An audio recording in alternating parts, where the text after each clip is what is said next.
Now, who taxed all the pies? David Cameron's outdone his Chancellor in the pasty-eating stakes as he defended the controversial move to charge VAT on hot food served by shops and supermarkets. Mr Cameron, who's no stranger to pies and pasties on his political walkabouts, said the measure was aimed at ensuring the VAT rules are fairly applied. George Osborne had been criticised for being unable to recall when he last bought a pasty. At today's press conference for the Olympics Committee, David Cameron raised a laugh when he recalled his own last purchase. Probably not something the IOC were expecting to discuss, but I think it's basically about trying to have a sensible set of VAT arrangements where the boundaries are sensible. I'm a pasty eater myself. I go to Cornwall on holiday. I love a hot pasty. I think the last one I bought was from the West Cornwall Pasty Company, who I seem to remember I was in Leeds Station at the time, and the choice was whether to have one of their small ones or their large ones, and I've got a feeling I opted for the large one, and very good it was too. Well, the budget means that all food sold above what's called the ambient temperature will have VAT of 20% slapped on it. At the moment, VAT is not paid on most food, but it is charged on hot takeaways. George Osborne's move will bring hot pies and pasties into line with that rule. But the pie has this week become more than a tax debate. It's almost become an emblem of social class and regional pride. Joining me from Westminster is Kevin Maguire from the Mirror, and here in the studio, Neil O'Brien from the think tank Policy Exchange.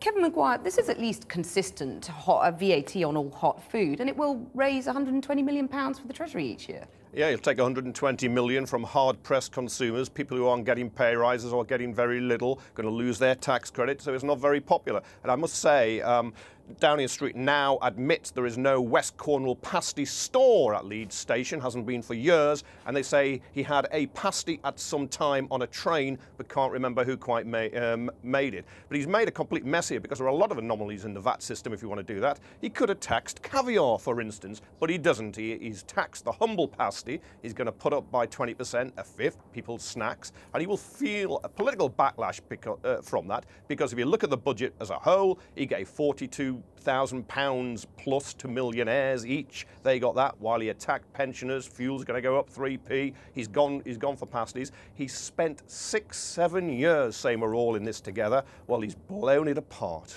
Neil O'Brien, you don't really believe that David Cameron enjoys a pasty, do you? Well, there's quite a lot of pictures of him that have been on the internet today. Seem to be munching into quite a few pasties in his political career.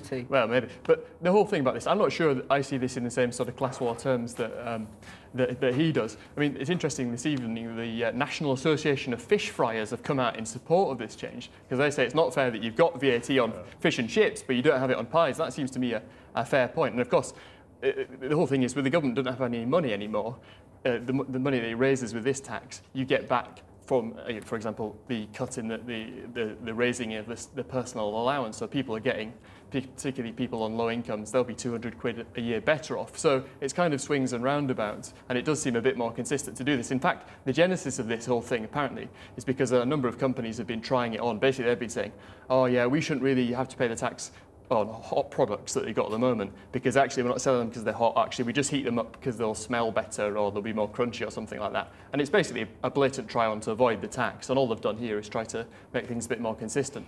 But Kevin Maguire, why is the pasty seen as a working class staple? Isn't that a bit of a stereotype now? It is in part, and I'm sure many people in the squeezed middle eat it too, Cathy. And We've Neil, got plenty here, by the way. I'm sorry you're missing them. Well, good luck to you. But the fish fryers, it's quite right that they're now saying that they're back in the pasty tax, and Neil mentioned that. He probably mentions it because the Treasury was ringing round and emailing round today saying that, look, it's all going to be fair. But if you want do you really want a man from the Treasury outside your Greggs with a thermometer? You can leave with a warm pasty in the summer, but you can't leave with a warm pasty in the winter. It's absolutely ludicrous. Neil O'Brien, it is overcomplicated, isn't it? These pasties we've got here are cold, so they're the way George Osborne says we should eat them to avoid VAT. But it is ridiculous, isn't it? But funnily enough, the situation at the moment is ridiculous, because you've got 3 out of the big 4 supermarket chains charging VAT on these things at the moment, and the other one not doing. So actually what you get into is unfairness. So some people are paying the tax, and then some people are getting around it by hiring fancy tax lawyers and so on. I mean, the wider thing I think this raises is actually about the cost of living, which is a really big issue at the moment, and there are lots of things that the government could do to try and address that. I mean, they've made quite a good start on a number of different things, trying to reduce the cost of energy bills and things like that, but they've got to go a lot further and look at, for example, things like the cost of housing. I mean, that's the big killer for most people, particularly younger people who can't afford a house at the moment. So I think it sort of raises a wider issue, but I'm not sure it's the same one that he thinks it is. Kevin Maguire?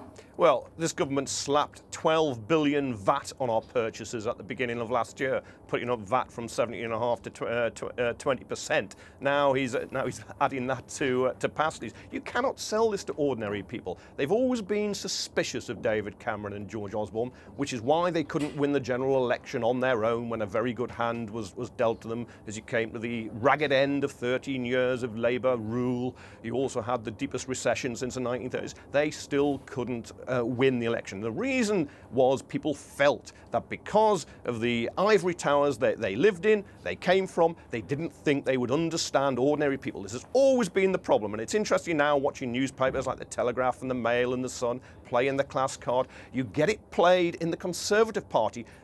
MPs like Nadine Dorries, Mark Pritchard, who are the real inheritors of a Thatcherite flame. They've had a struggle forward. Well, they're now criticising what David Cameron and George Osborne are doing. Nadine Dorries talks about posh boys running the country who have no idea. Mark Pritchard talks about how inherited wealth means you don't understand the pressures ordinary people are under. This is why they've fallen for the old pasty trick. And if you put it together with the ridiculous shambles today on petrol, and they've created panic buying, they're losing their way. Kevin Maguire, we'll have to leave the petrol tax for now. Thanks very much, Neil O'Brien. Thank you for coming in.